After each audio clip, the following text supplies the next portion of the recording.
బాలీవుడ్లో సంక్రాంతి సీజన్కు ఉన్న డిమాండే వేరు. కానీ ఈ రెండింగ్ రష్ కూడా మామూలుగా లేదు. ప్రభాస్ ఆల్రెడీ కర్చీఫ్ వేసేశాడు. బాలయ్య, నాగార్జున కూడా క్రిస్మస్ బరిలో దిగుతారట. మరొక ఇద్దరు ముగ్గురు యంగ్ హీరోలు కూడా లైన్లో ఉన్నారు. బాలీవుడ్, హాలీవుడ్ చిత్రాలు కూడా డిసెంబర్ మంత్నే టార్గెట్ చేస్తున్నాయి. పోటాపోటీగా సినిమాలు రెడీ చేస్తున్నాయి. లాస్ట్ 2 years నుండి చూస్తే డిసెంబర్ మంత్ బాలీవుడ్, టాలీవుడ్ కి బాగా కలిసొస్తుంది. 2023 డిసెంబర్లో వచ్చిన యానిమల్, శామ్ బహదూర్, హాయ్ నాన్న, సలార్, డంకీ చిత్రాలు మంచి వసూళ్లను సాధించాయి. 2024లోనూ పుష్ప 2తో మ్యాజిక్ రిపీట్ అయింది. గత ఏడాది డిసెంబర్లో వచ్చిన Dhurandhar sensational hit massive collections రాబట్టుకోవడంతో సెంటిమెంట్ బలంగా నాటుకున్నట్లే కనిపిస్తోంది. అందుకే ఇయర్ ఎండింగ్ పై కాన్సంట్రేషన్ చేస్తున్నారు బాలీవుడ్ అండ్ టాలీవుడ్ హీరోస్. ఈ డిసెంబర్ పై ముందుగా అఫీషియల్ గా కర్చీఫ్ వేశాడు ప్రభాస్. హను రాఘవపూడి దర్శకత్వంలో తెరకెక్కుతున్న ఫౌజీని డిసెంబర్ 3న తెస్తున్నారు. ఇందులో డార్లింగ్ ను సరికొత్తగా ప్రెజెంట్ చేయబోతున్నాడు డైరెక్టర్. ఇదే డిసెంబర్ బరిలోకి విజయ్ దేవరకొండ, రౌడీ జనార్దనతో వద్దామని ప్లాన్ చేసుకోగా ఆ ప్లేస్ రాహుల్ సాంకృత్యాన్ దర్శకత్వంలో వస్తున్న రణబాలి కోసం కేటాయించనున్నట్లు టాక్.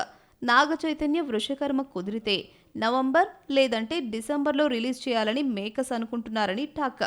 2023 డిసెంబర్లో సలార్ ముందు ఓడిపోయిన షారుఖ్ ఖాన్ 3 ఏళ్లు గ్యాప్ తర్వాత మరోసారి అదే మంత్లో భారీ హిట్ కొట్టాలన్న కసితో వస్తున్నాడు.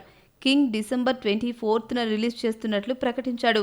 షారుఖ్తో తలపడ్డం ఎందుకని అదే డేట్కు రావాల్సిన శక్తిశాలినిని డ్రాప్ చేసేసింది మడక్ ఫిల్మ్స్. అలాగే కింగ్ కు పోటీ లేకుండా లైన్ క్లియర్ చేశాడు డార్లింగ్. ప్రభాస్, షారుఖ్ ఖాన్ మధ్య క్లాష్ మరొకసారి తప్పదేమో అనుకుంటున్న టైంలో క్లారిటీ వచ్చేసింది. ఈ ఇద్దరి మధ్య 20 days గ్యాప్ వచ్చేసింది. తెలుగులో డార్లింగ్ కి తిరగలేదు, కానీ బాలీవుడ్ లో ఆ హీరోతో క్లాష్ తప్పదా? ప్రభాస్ హీరోయిన్ అతనికే టఫ్ ఫైట్ ఇవ్వబోతుందా? ఫౌజీ కలెక్షన్స్ పై హాలీవుడ్ మూవీస్ ఎఫెక్ట్ పడుతుందా? ప్రభాస్ అండ్ షారుఖ్ ఖాన్ మధ్య 3 weeks గ్యాప్ వచ్చినా మధ్యలో ఎన్నో సినిమాలను తట్టుకుని నిలబడాల్సి ఉంటుంది డార్లింగ్ మూవీ. ఫౌజీకి టాలీవుడ్లో పోటీ లేకపోయినా బాలీవుడ్లో హాలీవుడ్ చిత్రాలతో ఫైట్ తప్పదు. ఫౌజీ వచ్చిన మరుసటి రోజే సాహో బ్యూటీ శ్రద్ధా కపూర్ ఈతతో రాబోతోంది. ఆగస్టు 28న రిలీజ్ చేసుకోవాల్సిన ఈ సినిమా పోస్ట్ పోన్ చేసుకుంది. స్త్రీ 2 సక్సెస్ తర్వాత శ్రద్ధ ఇమేజ్ మారింది. చావా తర్వాత లక్ష్మీ నుటేకర్ నుండి వస్తున్న ఈ బయోపిక్ పై భారీ అంచనాలే ఉన్నాయి. అలాగే అజయ్ దేవగన్ రేంజర్ డిసెంబర్ 4ని రిలీజ్ డేట్ లాక్ చేసుకుంది. అక్షయ్ కుమార్ అనీస్ బజ్మీ మూవీతో వస్తున్నాడని టాక్.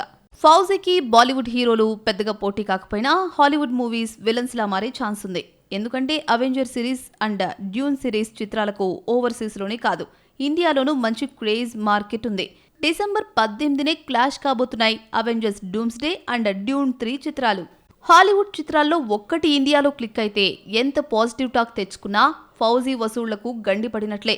డిసెంబర్ 24న షారుఖ్ కింగ్ సంగతి పక్కన పెడితే డిసెంబర్ 25న మరో Hollywood movie Jumanji 3 India market target చేయబోతోంది.